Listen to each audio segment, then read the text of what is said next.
This is you, the zombie in a zombie survival game, and this is the unnamed game I've been prototyping for the past 2 weeks. It's not an entirely unique concept, but I thought I would be able to put my own interesting spin on it, and I couldn't resist the urge of making something where you get to control your own zombie horde.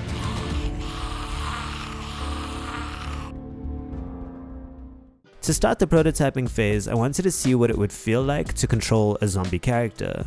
So I swiped some character models and animations from Mixamo, slapped them onto my character controller, ran around for a while, and man did this feel good. So good that I couldn't resist the urge to bring in some helpless human targets. The idea here was to figure out how you would go about interacting with the humans. How would the takedowns and attacks work? And would they feel fun even with shoddy, very unpolished animations? And if they do, then I knew I was onto something cool.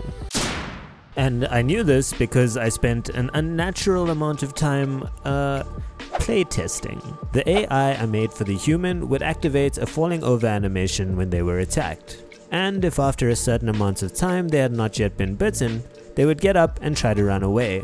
It was a lot of fun trolling this silly AI and letting it think it could escape. If you do bite the human, they will instead wake up as a zombie and start to follow you around like a puppy. A zombie puppy. That might not be a bad idea. At this point, I brought in an environment asset and added a few more NPCs to understand what this all felt like in a more production-like setting. It looked and felt pretty cool, so I shared this on my Twitter and made a few short videos, and people were pretty excited about the idea. This gave me even more motivation to kick on with this as a full-on game. I knew from the start that pretty much all of these assets would be placeholders, and I would need to create more optimized models and environments to support features like zombie hordes. But for shits and giggles, I created a 4K build with 50 characters, and the result was, well, exactly what I expected. Nonetheless, I went looking online for a game design template, and as I worked through one of the templates that looked the most interesting, I started to realize that this was a very workable idea. The more I thought about it, the more interesting narratives I was able to come up with, and I think the basic story is pretty interesting. It needs some work and a lot more detail, but these will come in time. I did manage to come up with an intro for the story, and as such, I was able to start working on the design for the first level. I drew things out on digital paper and started to graybox out level 1. If you didn't know, grayboxing is the process of using shitty models and other assets to flesh out a level.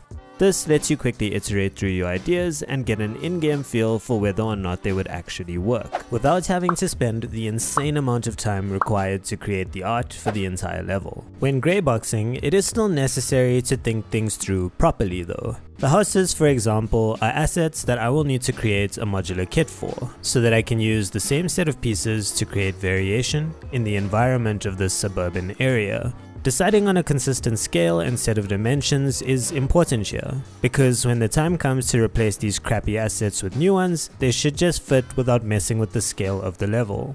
That being said, I did give myself a limit of 30 minutes when modeling graybox asset variations. So far, I modeled the house and trees in Pro Builder, and the car, fire hydrants and sidewalk in Blender. Having grayboxed my level, I found that it was flawed within the first 5 minutes of playing it through. You see, I had the player running up past these houses and escaping out into the woods, but that run is so long and boring that even I would have quit the game out of boredom. So instead, I made the pathway to the woods closer to the player's house, which makes things feel a little better and will help the intro with immersion. I'm not sure if it's industry standard, cause let's be honest, I have no clue what I'm doing, but I created some placeholder animations for the intro too, which is why you see this wonky slippy slidey car animation, followed by an NPC magically appearing here on the sidewalk. I did it this way to get a feel for how the entire intro would play out.